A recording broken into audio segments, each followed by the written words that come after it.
Hey everybody, it's Doug. Welcome to the channel and welcome to a unboxing which may lead to a playthrough of something I think is really cool. So back when I was a kid, there were some of these old cool games like Dark Tower and Fireball Island, and this is one of the ones that I had fond memories of with the silly plastic island tray that you played on. And this Restoration Games, man, they've gone on a mission to recreate and improve upon some of these classic old games, and I'm going to show you today the Kickstarter version, and with all the Kickstarter stuff that I got with Fireball Island, the Curse of Volcar, starting with this beautiful poster of the island where it says this, the Scar Viper Pass has all the different locations on the island you can look at that came with the Kickstarter.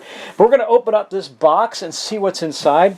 And again, if you don't know, this is kind of a it's a fun, silly game. It's not something you're going to go play with your hardcore strategic war gamers, but it's a lot of fun for the family, and we're going to get it open right now. So let me remove the plastic, and we'll start to open the box up and see what's inside. Love the retro artwork and the big mountain that you're going to deal with. It's pretty cool stuff, guys. I'm looking forward to opening this for you. So let's dive right into it. Okay, got the paper outfit. I'm going to take a look, get the plastic shrink off. We're going to open up the box. The box is really light because it's made up of these cool trays. So this is the island, right? And the island is made up of these vacuum-formed plastic trays that you'll be playing on, and there's all kinds of cool stuff that's going to go on here.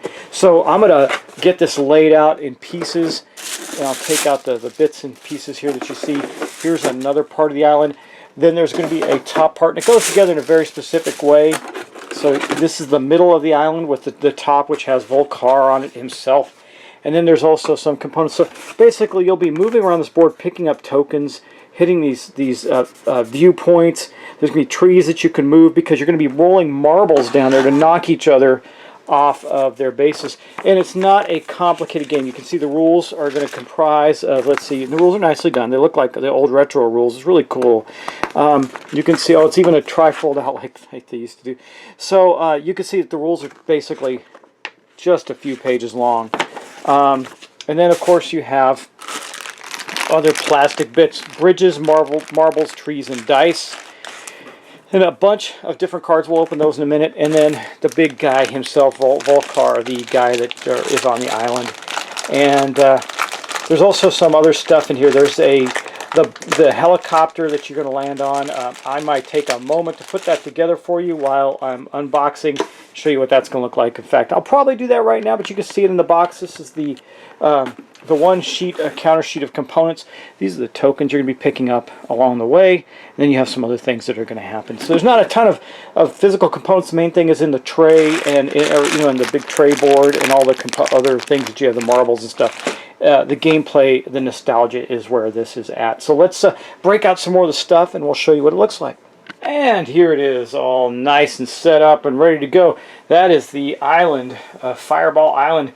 And, I didn't set this up with any accuracy or anything, so the trees probably aren't angled correctly and everything. But basically, the trees are used in order to block marbles that come down through Volcar. And you can see that, like, when you do that, he'll come down and he'll destroy bridges and do all kinds of things based on which way he's facing. And, like, you can, you get the opportunity to turn him, so maybe he's facing this way instead and goes down that way and knocks people down on their way, all that good stuff. Anyway, it is a gimmicky game, but that's what makes it really fun.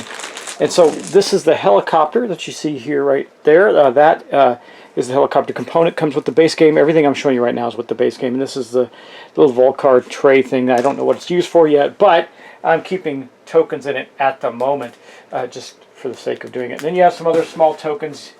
You have these this token and then a couple other guys that I forgot to punch out. Let's see these. I think there's some kind of, I don't know, fireball thing. It's we'll see in the game rules. I have no idea. And then we'll open up the cards next as well. Plus, I'm also going to show you the Kickstarter extras. I got a bunch of stuff for that too. So I know that the game has a lot. Like there's a couple different components of the game. Like these, I don't know how you get these souvenir cards. We'll see. I also know that these are like when you complete these ones that are out. Like you go from one vista point to the other, then you get to complete this, and it shows you the route that you have to take to get there. Like see, you got the two Viper cards right here. And then you got these, and then also the rest of the cards are your movement. This is how you move around the board. These are the characters.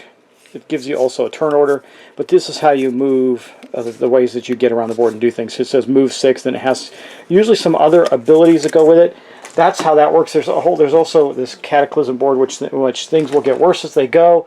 Like I said, I haven't read the rules yet, but I know it's pretty straightforward, not too difficult of a game. I'm going to keep the board out here on the table. I'm going to put the cards aside. You can just take that in all its glory. Really neat game board, right? And then, of course, your characters are going to move around and try and get from place to place. These entry points, like this 2, will come out somewhere else. I don't remember if you have to come out on another 2 or you can come out anywhere. But anyway, these are caves. And I think there is a matching number somewhere, but I don't recall. Like the 3s over here, I don't remember if you can go from 2 to 3 or not. And even the Vista points are printed on the board. I know it's a little hard to see, but yeah, it's really cool. So I'm going to put this stuff aside right now. We're going to then get to showing you some of the extras that came with the Kickstarter. So let's do that, and that'll give you a really good idea of all the stuff you get with the game. Now this is, I don't know, I believe these are all going to be sold as expansions, but if you kickstarted at a certain level, you got this stuff as well. And this is the wreck of the Crimson Cutlass. This is an expansion board. I'm going to open that up and show you what is in here. So I know that it has some extra components. We'll take a look at the back. It has a shipwreck that is a sideboard that goes next to the board. Now you can see there's some of the things that happen on there, and you can move around that and gain some cool new stuff for your Fireball Island game. I think for the first game you probably just want, there's enough to the game play, not to the game components or anything. So there's not that many components, but it's got a lot of stuff going on that you can just play the base game the first time out and then add these things on to entice people back to the table. And this is the only big box expansion. The other ones are smaller. I think they add cards and stuff like that. But let's open this up. And again, very light box because it's mainly a big plastic tray and some rules and cards. So here is the tray itself. You can see that this is the shipwreck. This goes to the side of the board. I don't remember exactly where it goes. It probably tells you in the rules, I'm sure. But let's see, because it's a one-page rule sheeter right here. And it basically doesn't. It just tells you how to do things. So you can put it anywhere on the board, I guess. You can get there. And then also, it's got the components and the extra marbles and tokens that you can do. You can see that you're going to... part of the ship is broken off, and then right next to it there's this mast piece that's going to be there, and then which can drop a marble. There's also marbles that can drop from different sides. Again, just more craziness, right? More silly, crazy stuff. I'm not going to open this up right now. Yeah, I will. Let's get it out and see what it looks like. Right, there's these cannons. I assume that means you can shoot things. I'm not sure. I would guess. And then there's of course a separate deck of cards for this game, which has the rules on the cannon, stuff like that, different color marbles and stuff. I'm going to put those back in the bag, right in the box right now, and we'll set up the board, and I'll show you what that looks like. And here is the ship all set up. It's pretty neat looking. I dig it. And I don't know how everything works yet, but you know, obviously you can. There's a way to turn this guy, and I think he's supposed to be facing that way because I think this can. Once again, I think it flips down onto, like you can basically knock it over. I'm not sure how it works yet, but we'll have to see. Oh, I got it facing the wrong way. It's probably facing this way because it rolls that way off, and then whatever it does, right? I don't know. We'll see. We'll see. I don't know how to play it, but there's also 3 other marbles there. Maybe it's kind of a counterweight thing where the heavier it gets, the more likely it is to tip over. Like if you take the other 3 that go with it. Yeah, boom. Now you got all that. Now what happens? Lots of craziness, right? And it probably knocks people over, all that good stuff. Anyway, like I said, I haven't read the rules on it. But that is the big expansion that goes with it. And, oh, I get it. I get what this... I was wondering what this was for. And now I know. It's to stabilize this. Because it goes in these little slots here, and then you put this up underneath it to stabilize it. That way it'll stay still. Okay, good, because I was worried that it wasn't staying still. But you see, you got all the cool cannons, the ship, and everything. It's a really neat little extra component there. And based on the one-pager of the rules, I don't think it would be too hard to incorporate into your game. You get some additional action cards, a couple of survivor cards, some additional snapshot cards. Snapshot, I'm not even touching that. Anyway, 8 sinister motive cards and 1 reference card. So there's also these Additional purple crystals, don't know what they're for, and the black marbles appear to be some kind of thing. They're special for this component here. So anyway, that is the wreck of the, what's it called? The Wreck of the Crimson Cutlass, and that is the first expansion. We're going to show some more. There are additional cards here. I guess I'll open them up and show you what those look like too. If I can get them open. Okay, here we go. So there's, like I said, there's additional cards here. One just shows you how the cannons work, and then, like I said, there's these additional move cards that allow you to move on the ship. Move 8, steal 1 treasure from each player you pass. Or move 10, steal 1 treasure from each player. Blah blah blah. Yeah, I guess there's a theme with this of stealing treasure. Then there's these cataclysm cards, which go on that cataclysm board, and then other additional stuff that you get. Like, once I figure out the rules, I'll know what that means. And then also the Wreck of the Crimson Cutlass, 10 points. So those are the Vista things, and one of them is right there. That's the ship's wheel. And so let's take a look. There's actually a few more things to look at. So I'm going to put this up, and then we'll take a look at those other components. I'm looking forward to seeing what's in the other boxes. There's a couple other smaller ones. One thing I do like is it just basically fits back into the holder right here. I'm just going to put the cards right there for now. I'm going to do more with them in a bit, bag them up. But anyway, it all fits nicely back in the box, so it's not too hard to put back together. Okay, let's move on. Next up is the first of the small box, Fireball Island, Crouching Tiger, Hidden Bees. Again, no idea what that means. We're about to find out. I guess it has something to do with tigers and bees. In fact, I think there's a tiger token and some bee tokens and some honey and stuff. And all of these come with some gimmicky, cool-looking components, right? Some plastic cool stuff. So let's see what we get in here. We definitely get a deck of cards. So there's some additional cards that come in that. And then you get, these are the actual components for the game. Looks like there's some additional tokens underneath here too. And a little rule sheet. So let's see, what do you get in the rules? Let's see, you get a Crouching Tiger, that's interesting. 10 bee marbles, 1 beehive, 3 honey pots, 5 bee sting tokens, 13 action cards, 1 souvenir card, 1 reference card. And these are the honey pots and the bee sting tokens. And then you see there's some additional, these are the honey things, and then there's the Crouching Tiger. I think you must, I know what this does. You flick this guy right here. I can already see that coming.